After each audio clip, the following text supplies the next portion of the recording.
বাগানের আপডেট শুরু করি। ভীষণ একটা খুব সুন্দর একটা কালার। বেগুনিগুলোর পাশাপাশি একটা সাদা বেগুনি মেশানো। কুমড়ো গাছগুলোকে দড়ি বেঁধে দিয়েছি। একটা স্ট্রবেরি দেখা যাচ্ছে। এগুলো আখের গাছ। আখের গাছগুলো অনেকটাই বড় হয়ে গেছে। এগুলো আমার ঢাকায় লাগানো কি যেন বলে, পালং শাকের কিছু বীজ ছিল আমার, সেগুলো লাগিয়েছি। খুব দ্রুত ওরা বড় হচ্ছে। কিছু বিনস হয়েছে, এই যে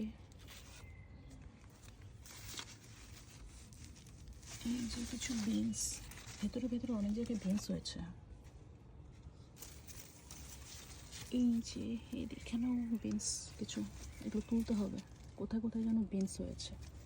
আর এই সিমের গাছটা তো অনেক বড় হয়ে গেছে।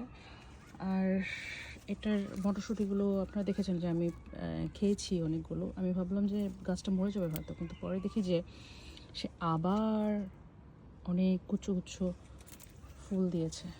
আশা করি এগুলো থেকে মটরশুঁটি হবে। এই যে আবারও আরেকটা জায়গায় বিনস হচ্ছে। এগুলো বুশ বিনস। এগুলো বেশি বড় হবে না, এরকম থাকবে, মানে গাছটা বেশি বড় হবে না। আর মজার ব্যাপার হচ্ছে, আমার এই কচু গাছগুলো লতি খেয়ে লাগিয়ে দিয়েছিলাম। এটা দেখছি এখন ওই যে লতি বেরোচ্ছে, দেখা যাচ্ছে। হ্যাঁ, গাছগুলো থেকে লতি বের হচ্ছে, দেখা যাক। আর এগুলো আমার হচ্ছে ভুট্টার গাছগুলো অনেক বড় হয়ে গেছে। আরেকটা মজার জিনিস হচ্ছে, আমি ভেবেছিলাম এটা ফুলকপির গাছ, পরে দেখি এটা ব্রোকলি।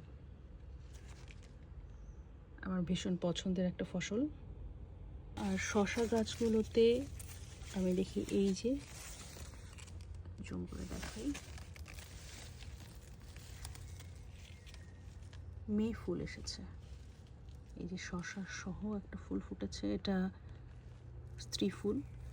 আশা করি এই ছোটো গাছগুলিতে শশা ধরবে। আর কোথা থেকে যেন এখানে প্রচুর পুদিনা গাছ হয়েছে, আর দুটো তরমুজের গাছ হয়ে গেছে। জানি না এরা সামার মধ্যে এরা ফল দিতে পারবে কিনা, আমি জানি না।